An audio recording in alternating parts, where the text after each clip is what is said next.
Esta historia se dirige principalmente a que no llegue a desvanecerse con el tiempo la memoria de los hechos públicos de los hombres, ni menos a oscurecer sus grandes y maravillosas hazañas, así de los griegos como de los bárbaros. Heródoto de Halicarnaso.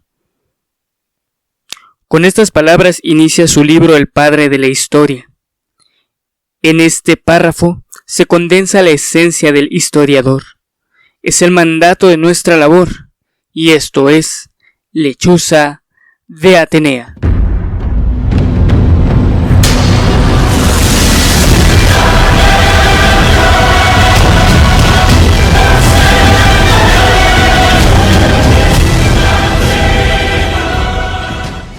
Hola y bienvenidos a Lechuza de Atenea, el canal de historia. Sé que tenía muchísimo tiempo sin subir video y es que he estado muy ocupado. Si me dejan darles un consejo, no tengan dos trabajos mientras terminan una carrera. Pero bueno, ustedes no vienen por excusas, sino por historia. Y aprovechando la cuarentena, pues vamos a ponernos un poco productivos en este canal. El primer libro de la historia de la humanidad. ¿Cuál es ese libro? Bueno, pues los 9 libros de la historia del griego Heródoto de Halicarnaso, escritos allá por el siglo VI a.C. Y bueno, sé que muchos de ustedes se estarán preguntando, ¿en serio? ¿Ese es el primer libro de historia de la humanidad? ¿Que no se había escrito nada antes? ¿O qué tal con las otras civilizaciones, con los egipcios o con los mesopotámicos, los fenicios, los chinos, etcétera, etcétera, y un enorme etcétera?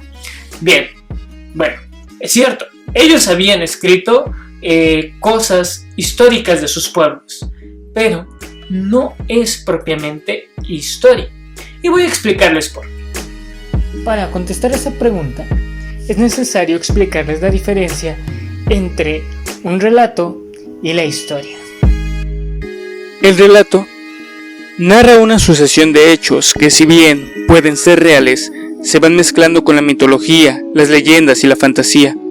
Muchas culturas han tenido registro de su pasado a través de los relatos.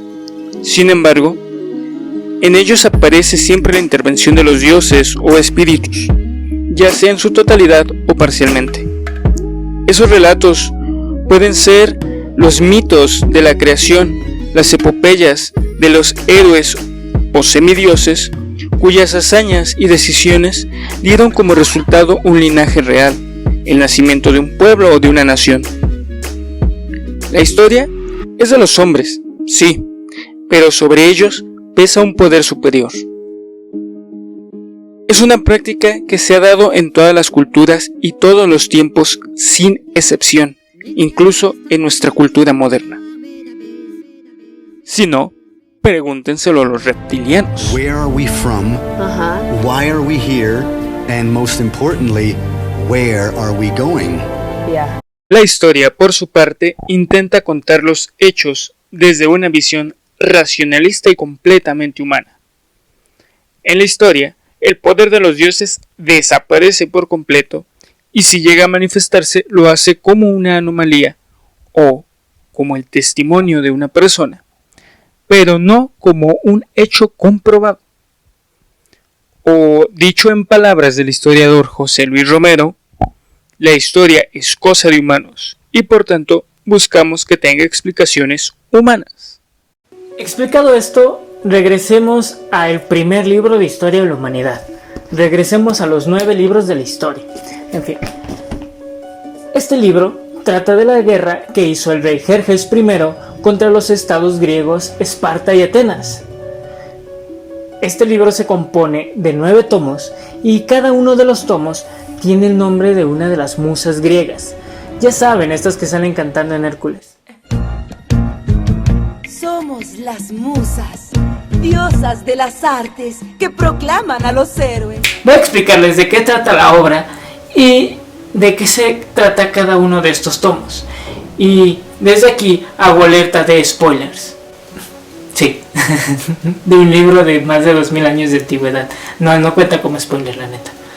En los 6 primeros libros narra cronológicamente el patrón de hechos que llevan a Jerjes al poder, lo que se conoce como la Primera Guerra Médica. Es una larga exposición de las causas remotas que explican el origen del conflicto político y militar del siglo VI. Por su parte, los últimos 3 libros cuentan la Segunda Guerra Médica, la de Leónidas contra Jerjes. Ya saben, la de los 300.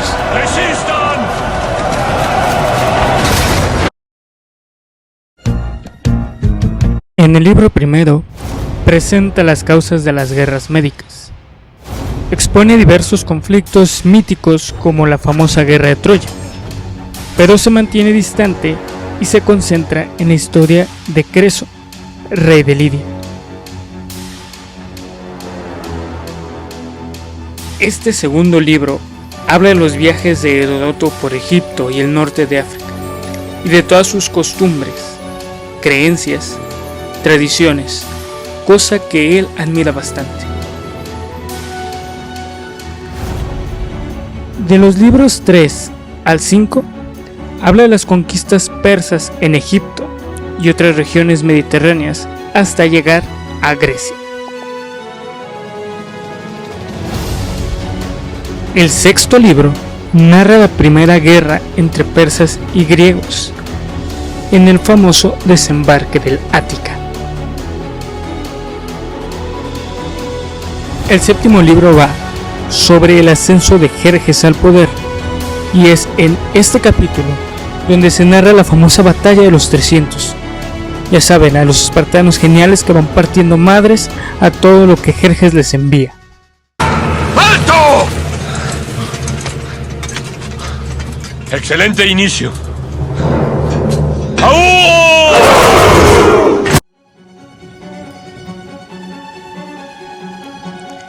El octavo libro nos cuenta la derrota de los griegos, pero también su redención en la batalla de Salamina, que obligó a Jerjes a retirar sus tropas de la región. Así, en el noveno libro, se nos cuenta la reconquista de los territorios griegos que habían sido tomados por los persas. ¡Prepárense para cuerpo a cuerpo! ¡Ataque!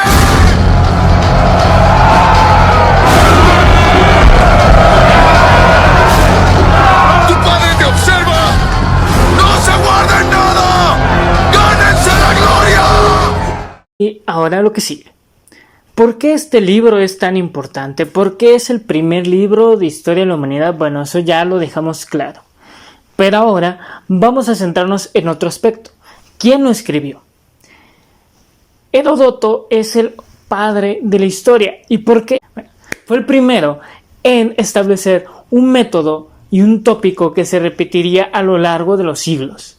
Tan es así que incluso hoy en día los historiadores seguimos ciertos patrones de investigación que él fundamentó. Pero antes de todo eso, veamos, ¿quién es ese tan mentado Heródoto? Fue un hombre nacido en la colonia griega de Halicarnaso, actualmente en Bodrum, Turquía. Nació en el 485 a.C. y se cree que murió en Atenas aproximadamente en el 420. Era un hombre de familia acomodada, lo cual le permitió viajar por el mundo mediterráneo, y eso le ayudaría a escribir su obra. Viajar también le dio la oportunidad de conocer a varias personas influyentes de su tiempo, la más destacada, Sófocles, y empaparse de las ideas intelectuales que estaban en boga en esos momentos. Como muchos de su generación, replantearían el pensamiento griego. Cuestionarían a las autoridades, a las instituciones y a la gente religiosa y supersticiosa. Lo cual no significa que sean ateos. Solo aclaro. Había dos cosas que definían a esta generación. La primera era la cercanía con las guerras médicas, lo que había debilitado a la aristocracia de la época, dejando un vacío de poder, desde el cual cuestionar las instituciones. Y el otro fue el repudio de lo persa, de lo no griego, lo cual derivó en el pensamiento griego clásico. Con esto no es de extrañarse que pensadores que vinieron después como Sócrates, Platón, Aristóteles, Diógenes, pues se la pasaran tocándole los cojones a la gente. Es que en serio, ellos estaban encima de las personas cuestionándolo todo. Muchos griegos comenzaron a cuestionar las leyendas, cuya presencia representaba el esfuerzo de una caduca aristocracia por forjarse un pasado digno y glorioso. En ellas, Heródoto descubre que se simplifica la realidad a un mero drama teatral, donde resaltaban los problemas y hazañas individuales de los hombres, pero todo esto con una enseñanza moral. Heródoto no podía quedarse con ese discurso, más cuando veía con sus propios ojos el rastro que la guerra había dejado tras de sí en muchos pueblos. Entonces, él concluye: el mundo de los héroes ha dado paso al mundo de los hombres, y solo los hombres pueden explicar las cosas de los hombres. Con estas ideas comienza a trabajar. Se apoya primero en los logógrafos, personas cuyo oficio era redactar sucesos importantes en la ciudad, llevar registros contables de las cosas como comercio, tributos, población, etc. Eran una suerte de escribanos, pero también eran pequeños cronistas, ya que se encargaban de redactar hechos importantes y de comprobar que estos sucedieran. Este método lo usaría posteriormente Heródoto. La gran diferencia es que ellos no pretendían investigar más allá de los hechos inmediatos. El genio del padre de la historia está en seguir las pistas del pasado y organizarlas para explicar el proceso de los hechos, sus causas y sus consecuencias. Con su método, une el complejo panorama de la multiculturalidad latente, de tal forma que puede estructurar los bloques que chocan en la guerra. Recopila datos económicos, políticos y geográficos en función del cambiante presente. Así, intenta explicar fenómenos culturales y sociales más allá de solo describirlos. Sin embargo, en ciertos puntos, él termina siendo solo una recopilación de datos y fuentes, sin hacer una crítica de las mismas. Es decir, que muchos de los datos los redacta porque se los dijo una persona con cierta autoridad, o simplemente porque el hecho narrado le parece verosímil, y deja que sea el lector el que haga ese trabajo de discernimiento entre lo verídico y lo que solamente es una posibilidad. Hasta aquí el video de hoy. Espero que les sea útil, que les sirva y les haya gustado. Sé que he sido breve y algo superficial, pero si nos metemos más a fondo en el tema se puede llegar a volver muy extenso y tedioso.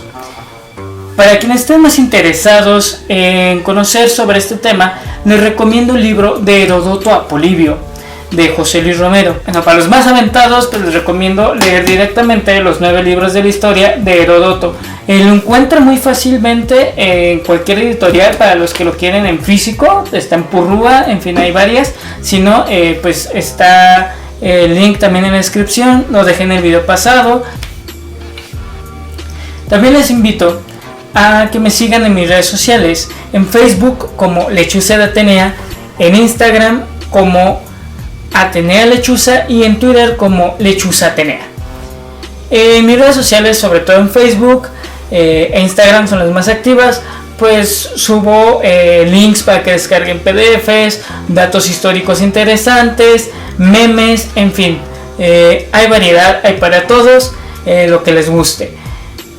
También por favor les pido que me dejen en los comentarios de qué otros temas les gustaría que hablara, sobre todo los que están iniciando la carrera de historia o están cursando la carrera de historia. Pues este canal es para ustedes. Háganme saber qué quieren que hablemos, qué temas les interesan, qué necesitan para la escuela y qué libros también quisieran que habláramos. Aquí podemos hablar de bastantes temas. Por último, bueno, si el video les gustó, denle like, suscríbanse, compártanlo con sus amigos, con sus compañeros, con el amigo vecino que saben que estudia historia. En fin, compártanlo. Y eso es todo por hoy. Nos vemos en la próxima aquí en Lechuza de Atenea.